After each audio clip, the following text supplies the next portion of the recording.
And welcome back. This is part 2 of the rear door build. I know I got a bunch of junk in here. It's turned into kind of a workspace. I got my second fuel tank there. Video on that later. It's exciting. Got all the stuff for really cheap. It took forever to find that tank because they don't make it anymore.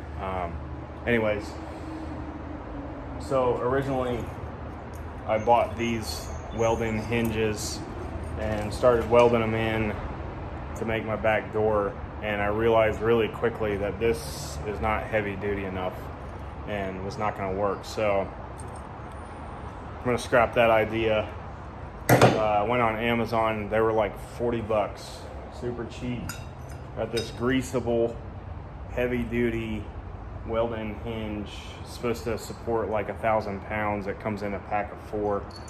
So I'm gonna attempt to fit these on there like so, but the only problem is with them being so far away, there's gonna be a gap in between, so I'm gonna have to address that issue. But yeah, I'm gonna start welding this thing up, see how it goes.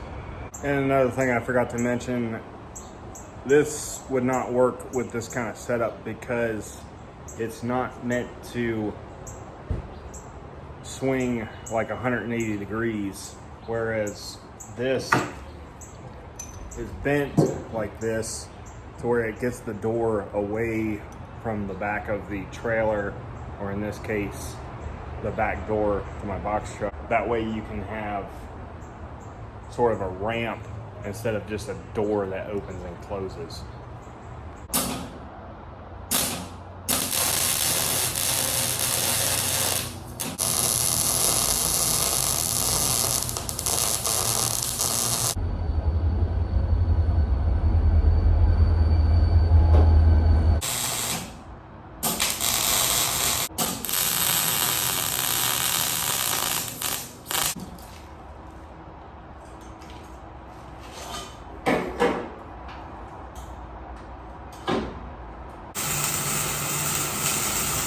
And we're cooking now.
So tell me what kind of problems you're having with this car here.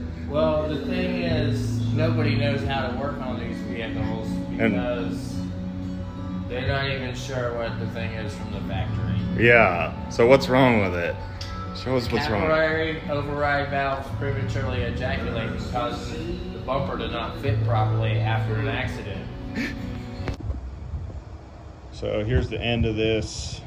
I'm not going to fool with trying to take it out of there because there's like a set screw in there down in here where the cable goes. I'm just going to go ahead and cut this and redo it because I don't need this clip here, this tow hook. That was way easier than I thought it was going to be. So I'm pretty sure that these Badlands winches come from different factories because I cut that cable with these, no problem. I could not get through that one. I had to cut it with a cutoff wheel. All right, so the way this works is we've got our main power wire. Yes, I know it's not insulated. I need to cover that up, but this runs all the way to the front to the battery, and it's on a circuit breaker. You always want to get your circuit breaker as close as you can to the battery. That way, if this wire touches a ground anywhere along the frame or going through the floor or anything like that, that it trips that circuit breaker and doesn't short this out and cause a fire. So main power comes over and feeds these two circuit breakers, and then I've got our left motor and our right motor, and then the motors go to the controller up top, and they're also wired together. So anytime I press this button here, they both operate at the same speed within reason. I can pull this out, which is a override, and allows it to free spool and get them to the same tension. I'll show you what the other side looks like. There's also another controller right inside here, so I can open it from the inside. So the motor looks the same over here, and you can see those wires tap into the other motor. Didn't get a whole lot of filming done, but I got the frame made up and got this foam board insulation in there. It's 2 inches thick. Should be plenty of insulation. Screwing the deck down now.